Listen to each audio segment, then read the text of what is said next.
The sound of forks clinking against plates filled Maplewood Diner that morning. Sunlight poured through the big glass windows, bouncing off the chrome edges of the booths. On most days, it was a place of comfort. The smell of butter, fresh coffee, and warm pancakes usually wrapped the diner in peace. But not that day, because that morning Cruelty sat down at one of those booths, and it wore the face of a group of teenage boys. By the window, a girl sat alone. Her name was Clara. A wheelchair held her small frame, and a plate of pancakes sat untouched in front of her. She looked strong at first glance, but her trembling hands betrayed her nerves. Clara had learned to live with stares, with whispers, and with pity. But she wasn't ready for what those boys were about to do. One of them leaned over and slapped her plate to the floor. Syrup and pancakes splattered across the tiles.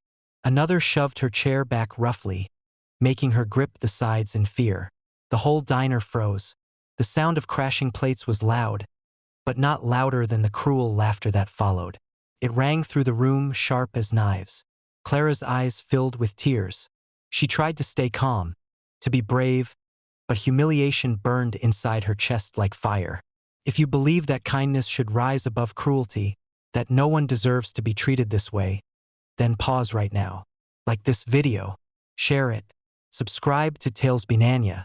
Let's remind the world that compassion is stronger than hate. Clara had lived her entire life with challenges.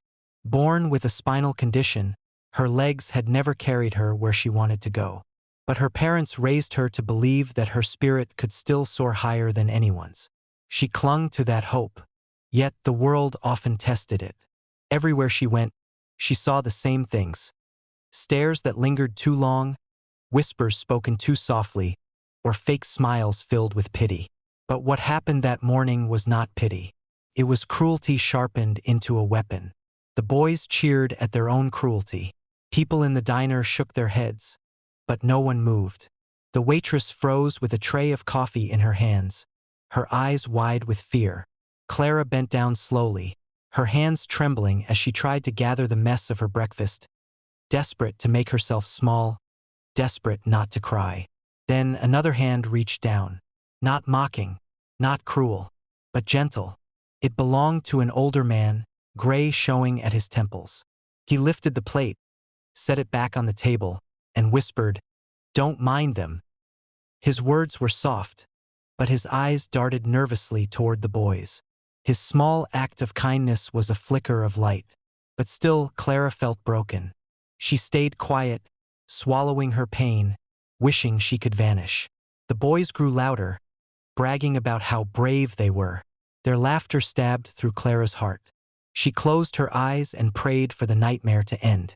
And then it did. First, it was a sound. A deep rumble in the distance, growing louder, shaking the very glass of the diner windows. The ground seemed to tremble beneath it. Conversations stopped. Forks froze in midair. The rumble grew until the source appeared. Dozens of motorcycles rolling into the parking lot. Their chromes sparkled in the sunlight, their engines growling like thunder. Everyone knew the reputation of men like these. Their leather jackets bore heavy patches. Their names were whispered with both fear and respect. And today they had chosen Maplewood Diner. The bullies' faces drained of color. The smirks vanished. The diner door swung open, the little bell jingling in the silence. The first man who walked in was massive, his beard long, his eyes hard as steel. His boots thudded against the floor, each step carrying weight. Behind him came more, and more, until the diner seemed small. The air thickened with tension. Clara's breath caught. Her heart pounded. For a moment, she felt both fear and wonder. The leader's gaze swept across the room. His eyes paused on the bullies, piercing and sharp. The teenagers froze, guilt written all over their pale faces. Then, his eyes softened when they landed on Clara. Without a word, he walked closer. His heavy boots echoed on the tiles until he stood right beside her. And then this towering man knelt down. For the first time that day, Clara did not feel small. He looked at her with quiet understanding, as if he knew every cruel word, every cruel act she had endured. He turned slowly toward the boys. His voice was low, calm, but powerful enough to silence the entire room. Clara couldn't hear every word. She didn't need to. The shame on the bullies' faces told the story. Their arrogance melted away. One by one, they slid out of their booth, eyes fixed on the floor, unable to look at anyone. They stumbled toward the exit, desperate to escape. But outside, the motorcycles waited like a wall of steel. The boys hurried past, humiliated, their bravery gone. The leader, whose name was Roar, didn't stop there. He called the waitress over and placed a large bill on the table. "Bring her anything she wants," he said. "The whole menu if she likes. Pancakes, milkshakes, pie, whatever makes her smile again." Then he turned back to Clara. His voice softened. "You're stronger than any coward who ever tried to break you." And then, he did something no one in that diner would ever forget.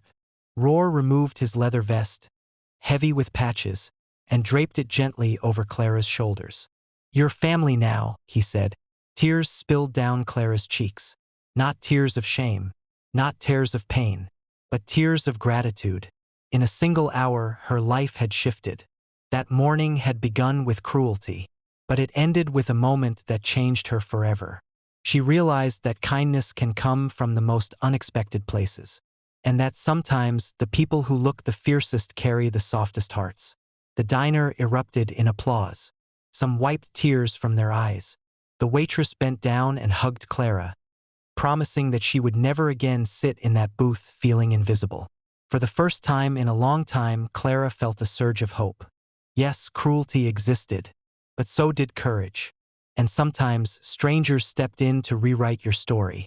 If this story touched your heart, if it reminded you that compassion can shine even in the darkest moments, take a second now. Like this video, share it with someone who needs to be reminded of hope. Subscribe to Kindness Corner for more stories that inspire. And before we end, answer this one question in the comments. If you were in that diner, what would you have done? Because your words today may give someone the courage to act with kindness tomorrow.